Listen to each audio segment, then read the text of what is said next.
Buloonni hedduun keessanii dhimma paaspoortii fi akkasuma immoo hiiqaamarraa jechuudha kan isin nagaafachaatii jirtanii karaa garaagaraatiin kennaa paaspoortiin koo ji'a ammasii qabaa, kennaa paaspoortiin koo waggaa tokko qabaa, kennaa paaspoortii koo yoon aaressuu baadhee rakkoo qabaa, kennaa paaspoortii koo anatu aareessa moo maatiin bira jirutu aaressaa, hiiqaaman kiyya immoo yoo naaf hojjetamuu baatee rakkoo qaba moo hin qabu akkasuma immoo galuuf hin jira waan ta'eef iyyuu kontiraanni koo yookiis immoo yeroon itti waraqanni hojjetamu sun yoo irra darbe hamma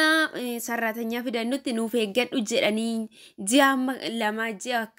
akkanaa kanaaf iyyuu rakkina qabaadha warra jettanii na gaafattanii fi gaaffii keessan hundumaaf iyyuu amman beekurraa walitti sassaabee isinii fideetiin jira nagaa isin daganne lafa jirtanitti nagaa isiniif haa ta'u hordoftoota chaanaalii kiyya akkam jirtu nagaa keessanii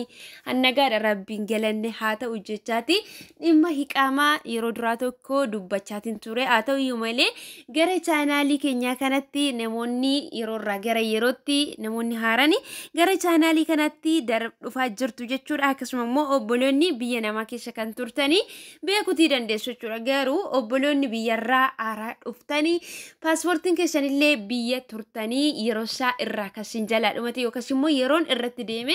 kan dhuftanii jechuudha irra caalan keessanii gaaffii kan na gaafachaa turtanii kanaaf iyyuu obboloota koo wanta beennurraa waliif qooduni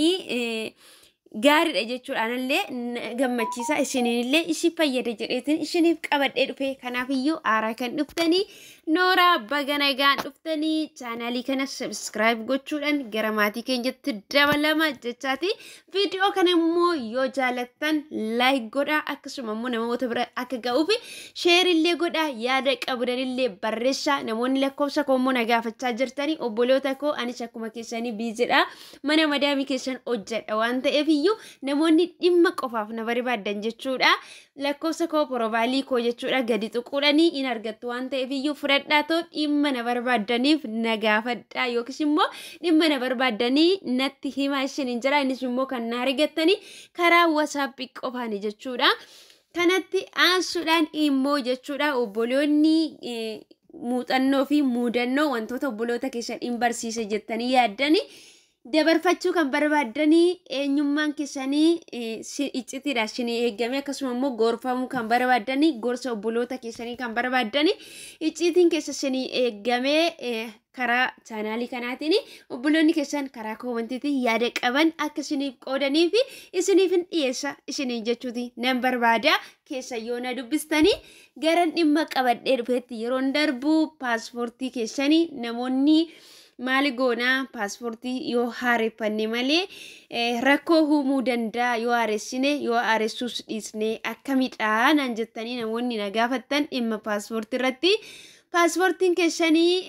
inni yeroo darbellee paaspoortiin haaraan ba'e jedhan waggaa 10 jechaa turanii garuu haa ta'uyyuu malee paaspoortiin haaraan ba'e suni hojiirra hin oolle ammaaf hojiirra kan oolatii jiru paaspoortii keenya isuma duraa bifti isaa diimaa kana jechuudha kan hojiirra oolee tooyi ammallee itti fufee kan ba'aatii jiru kanaaf iyyuu obboloota koo paaspoortiin kun immoo akkuma beekamu waggaa 5dha jechuudha kan inni tajaajilu waggaa 5 booddatti garuu paaspoortiin kun aaressu gaafata jechuudha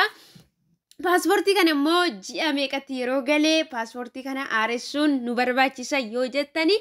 paaspoortiin keessanii ji'a 5tti gaafa gale jechuudha deemtanii immigireeshinii naannoo keessanitti kan argamu yookiis biyya isin jirtan keessatti paaspoortii kan haaressanii hin jiru waan ta'eef iyyuu dhaabanni Itoophiyaa keessa kan biyya isin keessa jirtan keessatti kan dhaabatanii maatii keessa wajjin yookiis immoo bakka hojjettan sanatti himtanii laalchiftanii isaan iyyuu hin beeku waan ta'eef dhimmicha jechuudha foormeeshinii isaa fudhatanii bakka sanatti isin geessanii paaspoortii keessan aareeffachuuti dandeessu paaspoortii keessan immoo gatiisaa waciisaa hundumayyuu baasee kan isin sirreessuu qabu maatii isin bira hojjettanidha jechuudha kontiraata yoo hojjettan jechuudha malee birrii ofii keessanii miti anillee akka sanittidha jechuudha kanani hani haareeffadhee ture jechuudha waggaa 2 dura kanaaf iyyuu obboloota koo paaspoortiin keessan irraa dhumee ji'a takka ji'a 2 walumaa galatti iyyuu ji'a 6 gadi qaba yoo ta'e paaspoortiin keessanii iqaaman isiniif hojjetamu yookiis immoo waraqaan eenyummaa biyya sana keessatti ittiin jiraattan waraqaan eenyummaa suni isiniif hojjetamuuti hin danda'u jechuudha. Paaspoortii ji'a ja'a gadi yoo qabaattan kanaaf iyyuu namoonni paaspoortiin keessan irraa isin jalaa dhumaa jiru asumaanii paaspoortii keessanii akka aarifattan isiniin jedha. Paaspoortiin keessan immoo biyyuma isin keessa jirtan sana keessatti geessitanii yeroo isiniif qabu maallaqa kaffaltanii gara Itoophiyaa ergamee gara Itoophiyaatti immoo hojjetamee yookiis immoo isiniif aarifamee as deebi'aa gaafa sana karaa chaanaalii feesbuukii jechuudha biyya isin keessatti jirtan sana karaa sanaan jechuudha kan dhaabata sanarraan kan gadi isinii lakkifamu maqaan keessa yeroo dhufe isiniif gale paaspoortiin keessan hojjetame jedhee yeroo gadi lakkifame achumarraa laaltanii deemtanii to'i fudhachuuti dandeessu jechuudha. Kanatti aansuudhaan immoo namoonni dhimma kontiraanni keenya dhumeera garuuti madaamiin kiyyaa amma nama fudhannutti nuuf obsi jettee akkam rakkina narratti uumuu danda'a warri jettani dabalachuuti hin barbaaddani gara biyyaa galuu barbaaddu yoo ta'e jechuudha. Iqaaman keessa yookiis immoo kontiraanni keessan guyyaa itti waraqanni isiniif hojjetame sana yoo dhume jechuudha qaraama yookiis immoo inni waraqata eenyummaa biyya sanaa jechuudha yookiis immoo iqaama sana kan waggaa waggaadhaan haareeffamu suni guyyaa guyyaadhaan maallaqni isaa isaan irratti lakkaa deema jechuudha. Kanaaf iyyuu isin irratti rakkina hin qabu warra isin bira jirta sana irratti lakkaa isiniin jechuuti barbaada. Kanaaf iyyuu is sodaatinaadha garuuti isin mallatteessisanii hamma hojjettuun naaf dhuftutti naaf obsisiniin jedhu taananii mirga hin qabdan jechuudha. Waraqata san mallatteessitan taana dirqama isa mallatteessitan sana xumuruutii qabdu jechuudha. Kanaaf iyyuu miindaa keessanillee yeroo gaafattan keessatti miindaa osinii akka dabaltu barbaadanii miindaa irra jirtan sanaan hin hojjettan ta'uu barbaade otoo waraqata jechuudha waraqata kontiraataa sana hin farramin yookiis immoo hin mallatteessini miindaa keessan irratti walii galuu qabdu malee erga waraqata isin mallatteessisanii dirqama hin qabdan jechuudha. Kanaaf iyyuu duraan dursitanii otoo waraqaan keessanii hin dhumatini wanta sirreessita sirreessadha isiniin jechuutiin nan barbaada. Iqaaman immoo warroonni hin qabne jechuudha warri isiniif hin hojjisiifne iqaama akkasiniif hojjetamu taasisa. Iqaama jechuun akkuma Itoophiyaa keessatti waraqaa eenyummaa Itoophiyaa malee namni socho'uu hin dandeenye attuu fi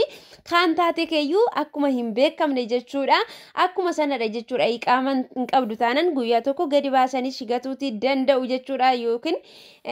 baqa kanaaf iyyuu iqaama akkasiniif hojjisiisan bakka isin jirtan taasisaa isiniin jira teessanii calliftanii rakkinni tokko gaafa isinirra ga'e yoo dhukkubsattan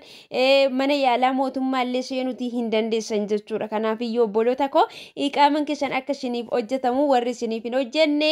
madaamii keessan gaafadhaa isiniin jechuuti barbaada. Paaspoortiin keessan immoo isin harka miti jechuudha. Yaada fedha isaaniitti yoo isinitti kennan malee maatii isin bira hojjettan harkadha jechuudha kan ta'u akkasumallee iqaamanillee jechuudha. Maatiin keenya paaspoortii keenya nurraa fuudhanii maaliif nutti deebisuu didanii kan jettanillee hin jirtu jechuudha. Kanaaf iyyuu paaspoortiin keenya isaanuma harka taa'uu qabaa isaantu ol ka'aa. Paaspoortii keenya fi iqaama keenya kan arginu gaafa paaspoortii keenya haareeffannuu fi akkasuma immoo kontiraanni keenya yeroo haareeffamu qofadha jechuudha. Kanaaf iyyuu warri haaraa dhuftanii gaaffii akka isinitti hin taane isinii jechuuti barbaada. Viidiyoo biraatiin amma deebinee wal arginutti nagaan naa tura. Yaadaaf gaaffii yoo qabaattan immoo koomentii jala kaa'aa isiniin jira. Hedduu isin jaalladha. Galatooma.